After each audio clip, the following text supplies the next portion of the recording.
Habang nagpapaligo tayo ng mga alaga natin, siyempre naglilinis na rin tayo. Ayan, katulong natin si Miss Macaria. Hi Gom.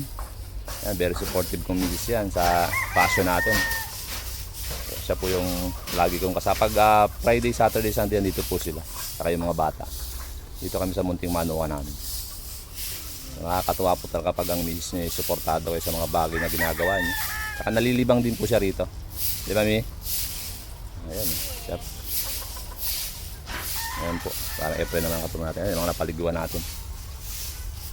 So, maintenance po tayo para sa ating mga alaga. Next batch po, ito naman.